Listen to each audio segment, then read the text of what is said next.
Subscribe करें। आज हमारे साथ है मौजूद बोट के अंदर कीटनाशक दवाई भी लगाई जा रही है, आप देख सकते हैं मेरे पीछे। और साथ ही मौजूद भी है डिप्टी कमिश्नर सादर नॉर्थ से दीपक सिंधे जी, और साथ ही हमारे साथ मौजूद है चेयरमैन प्रमोद गुप्ता जी। हम सीधे बात करेंगे प्रमोद जी से। प्रमोद जी, दवाई लगाई जा रही है, कौन सी दवाई है?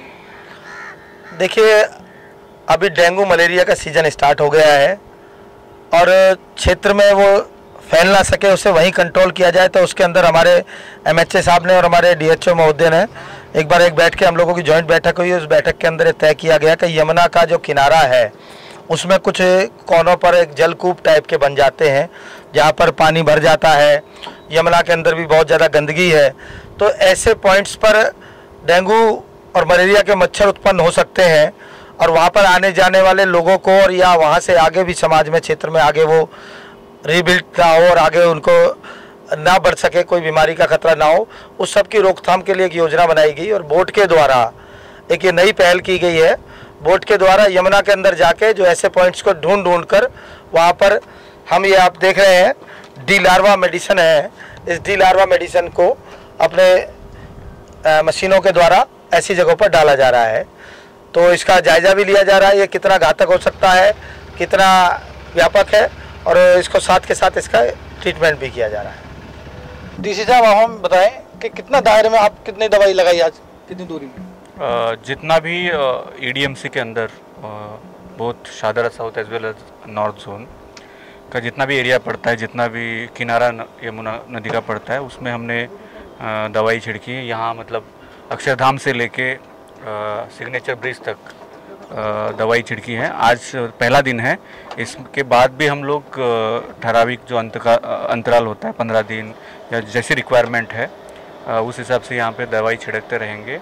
और ये बेसिकली नोट किया गया था लास्ट ईयर के या इसके पहले कि जो रेसिडेंशियल पॉकेट्स तो हमारे कवर हो जाते हैं वहाँ पे, बट ये जो बहुत बड़ा एरिया है जिसमें चांसेस होते हैं डेंगू के मच्छर या कुलेक्स मच्छर जो होते हैं जिससे अन्य बीमारियाँ पैदा होती है, तो उसको कवर करने के लिए बेसिकली हमने स्टेप उठाया है। अभी तक इतने डेंगू और मलेरिया का बड़े रूप में अभी तक आया नहीं है सामने, फिर भी एक प्रिवेंटिव स्टेप है शुरू से ही हम इसको कंट्रोल करने की।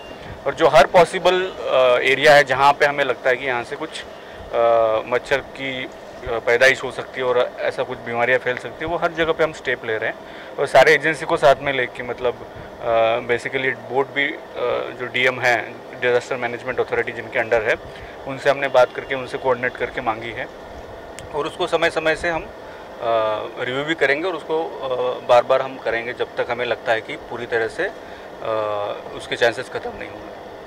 प्रमोद जी, आप हमें बताएं इस दवाई का कितना प्रभाव पड़ेगा? जैसे कि जमुना में मछलियाँ भी होती हैं, उनको हानि तो नहीं पहुँचेगी? देखिए, ये दवाई इस चीज़ के लिए स्पेशली बनाई गई है और ये दवाई तुरंत एक्शन में नहीं आती है कि आपने डाला और डालते ही इसके अंदर इससे कोई ऐसा कोई केमिकल या ऐसी कोई रिएक्ट होगा कि जिससे पर्यावरण को नुकसान हो। ये स्पेशलाइज्ड दवाई इसलिए बनाई गई कि इससे पानी को, पर्यावरण को या किसी और चीज़ को इससे नुकसान नहीं होगा।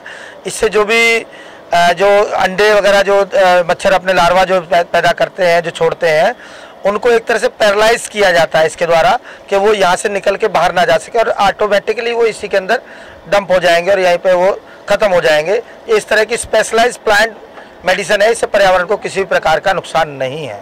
दीपक जी, आप ये बताएं कहाँ लगाएंगे दवाई? नहीं, जो भी जहाँ हमें लगता है ऐसे पॉकेट्स फॉर्म होंगे जहाँ पे डेंगू के लार्वा पैदा हो सकते हैं या फिर कुलेक्स मच्छर पैदा हो सकते हैं, जिसमें मतलब रेसिडेंशियल एरिया के सारे स्पॉट्स, मतलब कूलर से लेके ओपन टैंक्स, ओपन नाले, तो हर जगह पे दवाई छिड़की जा रही है। हमारे डीबीसी और हमारे जो फील्ड लेवल वर्कर है उसको बार बार जाके चेक भी कर रहे हैं जहाँ जहाँ जिस पॉकेट्स में, फॉर एग्जांपल कोई सेंसिटिव पॉकेट्स है, सोनिया विहार वगैरह, कुछ यूपी बॉर्डर के इलाके हैं जहाँ पे लास्ट ईयर में बहुत ज़्यादा मात्रा में देखा गया था प्रभाव, तो उनको पहले हम फोकस कर रहे हैं और उनके साथ में हमने कोऑर्डिनेशन बना के रखा है। तो जैसे जैसे प्रोग्रेस होगा हमारे पास रिपोर्ट आती रहती है कि किस जगह पे ज़्यादा इंस्टेंसेस देखे गए और अभी उसके साथ साथ चेकिंग करके उसका चालान भी किया जा रहा है। अगर और भी कंट्रोल नहीं होगा तो उसमें हमने आगे उनके ऊपर एफआईआर दर्ज करने की भी प्रावधान रखा है। अगर बीमारियाँ कंट्रोल नहीं होती है और ऐसा देखा जाता है कि कुछ लोग नहीं कर रहे हैं जो स्टेप्स हमने बताए हैं, ओपन पानी नहीं स्टोर करना है उस तरह के, तो उनको हम एफआईआर कराने का भी प्रावधान रखा है। बाकी जो दवाएं छिड़कना है, फॉगिंग करना है, उसका तो 15 दिन का, महीने का सबका शेड्यूल बना हुआ है, उस शेड्यूल को फॉलो करके हो रहा है। उसके अलावा हमारे हेडक्वार्टर से और डिस्ट्रिक्ट जोन लेवल पे से भी लोग डेली बेसिस पे मॉनिटरिंग करने जाएंगे कि कहाँ दवाएं छिड़की हैं, कहाँ नहीं छिड़की हैं। तो उसका मतलब 24/7 हमारा मॉनिटरिंग हो रहा है। ये थे हमसे बातचीत करने के लिए दीपक सिंधर जी, और साथ ही हमने बातचीत की प्रमोद गुप्ता जी जो चेयरमैन है सादर नॉर्थ से। कैमरामैन अभिषेक के साथ धर्मेंद्र कुमार, लाइव न्यूज़ दिल्ली।